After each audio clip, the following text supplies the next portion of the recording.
নমস্কার। ঘটনাটা ঘটেছে বীরভূম, আবার সেই বীরভূম, অনুব্রত মণ্ডল এবং ইদানিং কাজল শেখের ভূমি।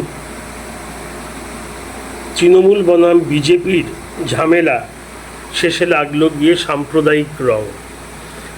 আমি কিছু বলছি কি হয়েছে ঘটনাটা, এবং আমার বলা হয়ে গেলে কিছু ভিডিও থাকবে,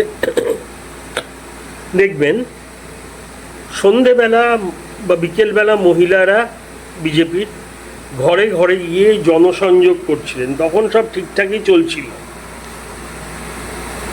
তারপর একটি এলাকায় যান, বীরভূমের রামপুরহাটের দাদপুর গ্রাম।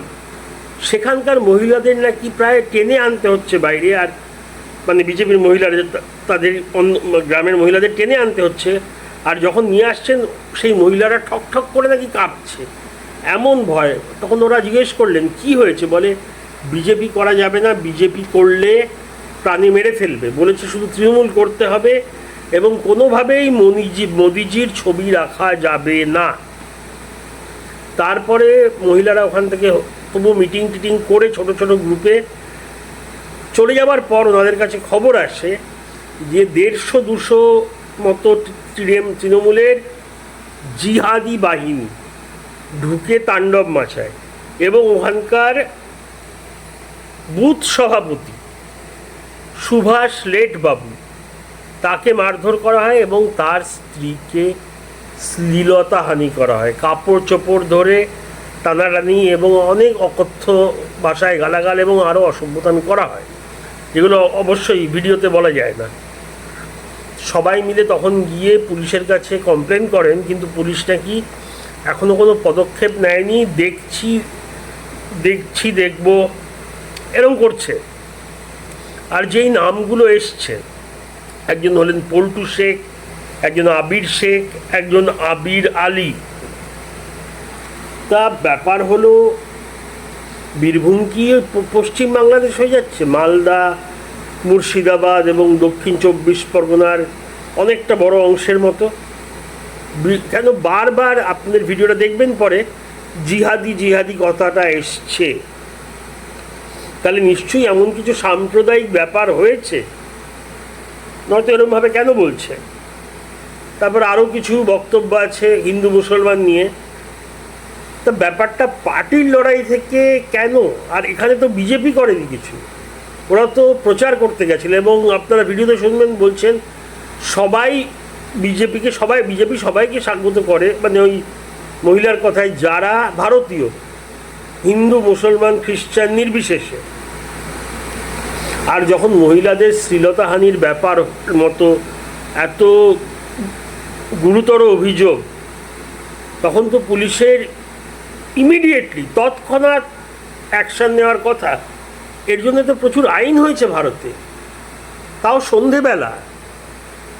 মানে আর ওখানে শুধু মহিলারাই ছিলেন বলছেন, সবই মহিলা, 2-3 জন পুরুষ। তাহলে কেন একজন মহিলাদের প্রচারে ঘরে ঘরে গিয়ে মহিলারা প্রচার করছেন মহিলাদেরই, পুরুষরা এসে কেন এরম তাণ্ডব করবেন? কেন মারধর, কেন শ্লীলতাহানি? এগুলো কি হচ্ছে পশ্চিমবাংলা? ভারতের আর কোথাও আজকাল এরম হয় না, অনেক আগে হতো, কিন্তু এরম আর কোথাও হয় না। কেন আজকাল সব জায়গায় মোবাইল, হাতে হাতে মোবাইল, ভয় পায়। কিন্তু এখানে বোধহয় ভয় নেই, মানে লোকে দেখুক, পুলিশ জানুক আমরা তৃণমূল করি, আমাদের কিছু করা যাবে না, এই একটা ধারণা চলে এসছে। নয়তো ভাবুন তো, আজকের দিনে ঘরে ঘরে মোবাইল, সেখানে যে বিরোধী পার্টি হোক, যেই হোক, মহিলাদের শ্লীলতাহানি করছে, কাপড় ধরে টানাটানি করছে। মারধর না হয় বাদ দিলাম, জোর জুলুম ভোটের বাদ দিলাম, কিন্তু সোজাসুজি শ্লীলতাহানিতে, তার মানে কী হবে? কোনো মহিলা বিজেপি করতে পারবে না। আর সব প্রত্যন্ত গ্রামীণ এলাকা, ওদের ভয় পাইয়ে দেওয়া হবে যে বিজেপিকে ভোট দিলে আমরা জেনে যাব। কেউ ভোটও দিতে হয়, ভোট দেবে না, নয় গেলে তৃণমূলকে দেবে। এরকম একটা ত্রাসের রাজত্ব, এইগুলো কেন্দ্রের দেখা উচিত, কিছু আইন করা উচিত, নয়তো হাইকোর্ট বা সুপ্রিম কোর্টের পদক্ষেপ নেওয়া উচিত। এগুলো তো একটা দুটো মিডিয়াতে তো না, এগুলো সব মেন স্ট্রিম মিডিয়াতে আছে। এটা একটু আগেকার খবর, কালকের মধ্যে বোধহয় সব জায়গায় জানাজানি হবে। কিন্তু জানাজানি হতে হবে কেন? পুলিশ কেন পদক্ষেপ নেবে না? কেন মহিলাদের সুরক্ষা দেবে না, অভয় দেবে না, যে আপনারা যেই পার্টি ইচ্ছা করুন? আপনাদের নিরাপত্তার জন্য আমরা আছি, তারপরে আবার যদি একটা অভয়াকাণ্ড হয়ে যায়, শাড়ি ধরে টানাটানি, এবারে কি করতে পারে 100-150 লোক, তাও বলছে জিহাদি বাহিনী। আমরা তো জিহাদি বাহিনী নিয়ে অনেক এক্সকিউজ শুনেছি এই রাজ্যে। কয়েকদিন আগেই বেলডাঙ্গায় যখন হয়েছিল, কী সব জুম্মাবারে নাকি কিছু বলা যায় না, হেন তেন। তা আমি বলবো আপনারা বলুন কি মতামত, দেখুন। আর কতগুলো ভিডিও ক্লিপ আছে, 1-2 মিনিটের মন দিয়ে শুনুন কি বলছেন ওই মহিলা। আমি এই জন্য প্রথম দিকে রাখিনি, পেছন দিকে রেখেছি, যে ওনাদের কথাটা ভালো করে শুনুন। মানে অনুব্রত কাজল শেখের গড়ে আইন কানুনের রাজত্ব নেই।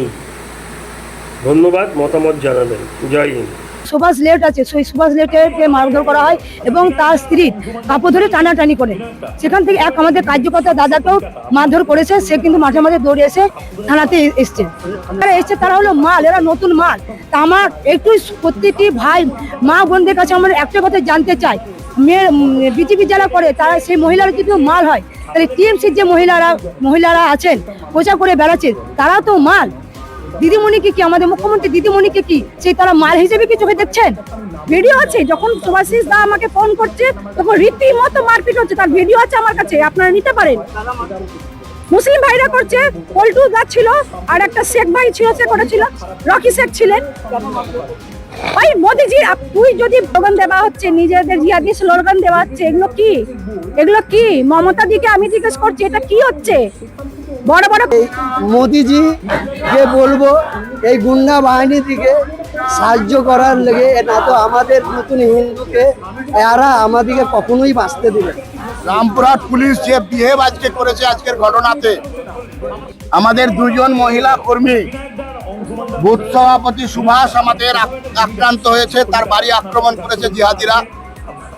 তার মহিলা স্ত্রী এসটি সমাজের, সে এসসি সমাজের, তার প্রতি জিহাদিরা আক্রমণ করেছে। বুথ সভাপতিকে দেখতে মন্ডল সভাপতি আর আমাদের নেত্রী উনি গেছেন।